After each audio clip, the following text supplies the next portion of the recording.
ফিলিপাইনের দক্ষিণাঞ্চলে 7.8 মাত্রা শক্তিশালী ভূমিকম্প আঘাত হানার পর এশিয়ার কয়েকটি দেশে সুনামি সতর্কতা জারি করা হয়েছে। সম্ভাব্য জলোচ্ছ্বাসের ঝুঁকির কারণে উপকূলীয় এলাকার বাসিন্দাদের দ্রুত নিরাপদ স্থানে সরে যাওয়ার আহ্বান জানিয়েছে সংশ্লিষ্ট কর্তৃপক্ষ। যুক্তরাষ্ট্রের ভূতাত্ত্বিক জরিপ সংস্থা USGS জানিয়েছে, স্থানীয় সময় সোমবার সকাল 7:40 ফিলিপাইনের মিন্দানাও দ্বীপে ভূমিকম্পটি অনুভূত হয়।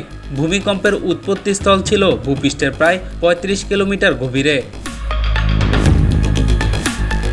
প্রশান্ত মহাসাগরীয় সুনামি সতর্কতা কেন্দ্রের তথ্য অনুযায়ী ফিলিপাইনের উপকূলীয় এলাকায় প্রায় 10 ফুট পর্যন্ত উচ্চতার জলোচ্ছ্বাস আঘাত হানতে পারে।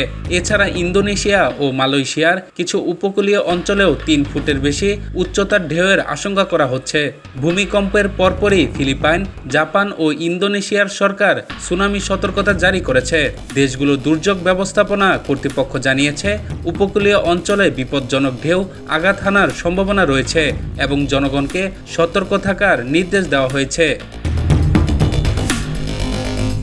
ফিলিপাইনের প্রেসিডেন্ট মার্কোস এক জরুরি বার্তায় উপকূলীয় এলাকার বাসিন্দাদের দ্রুত উঁচু স্থানে সরে যাওয়ার আহ্বান জানিয়েছে। তিনি জানান, মিন্দানাওয়ের কয়েকটি এলাকায় ভূমিকম্পের প্রভাব ইতিমধ্যে অনুভূত হয়েছে এবং পরিস্থিতি নিবিড়ভাবে পর্যবেক্ষণ করা হচ্ছে।